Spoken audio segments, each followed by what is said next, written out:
দর্শক, এর আগে আমরা যেমনটি জানিয়েছিলাম, গাজীপুরের কাপাসিয়ায় একই পরিবারের ৫ জনকে হত্যা করা হয়েছে। এই বিষয়ে আরো বিস্তারিত হত্যাকাণ্ডের বিষয়ে নতুন কোনো তথ্য পেয়েছেন কিনা জানাবেন। তাছাড়া মরদেহ ময়নাতদন্ত শেষে দাফনের বিষয়ে কি পরিবার কোনো সিদ্ধান্ত নিয়েছে কিনা তাও জানতে চাই।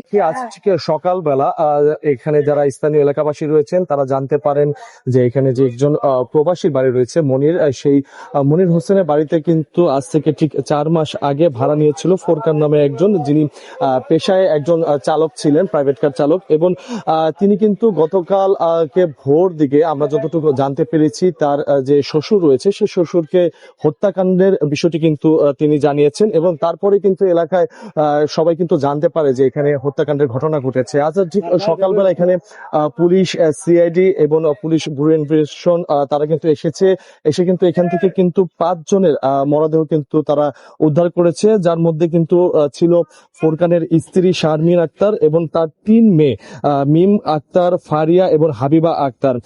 তাছাড়া কিন্তু আমরা আরেকটি বিষয় যেটি জানতে পেরেছি, ফোরকান গেল 2 দিন আগে কিন্তু তার যে শ্যালক তাকে কিন্তু চাকরির উদ্দেশ্যে এখানে নিয়ে এসেছিল, যার নাম ছিল রাসুল মিয়া।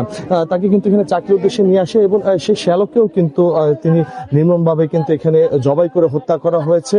এখানে আমরা দেখেছি ভিতরে যে ফোরকানের যে স্ত্রী ছিল শারমিন, তিনি কিন্তু এখানে জবাই করার হত্যার পরে কিন্তু এখানে জানালার সাথে তাকে বেঁধে রাখা হয়।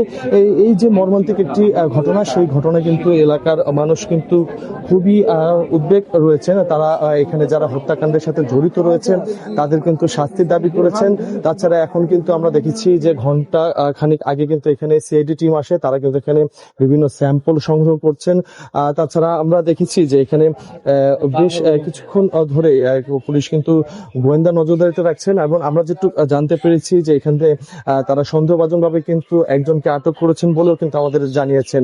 তাছাড়া কিন্তু আজকে ঠিক সকাল থেকে আমরা দেখেছি এখানে পরিবারের যিনি মারা গিয়েছেন শারমিন আক্তার, তার পরিবারের লোক এসেছেন এবং তারা সকলে কিন্তু গাজীপুর এলাকায় 4 মাস আগে ভাড়া থাকতেন এবং তাদের গ্রামের বাড়ি কিন্তু গোপালগঞ্জের একই এলাকায় কিন্তু তারা বসবাস করে আসছিলেন।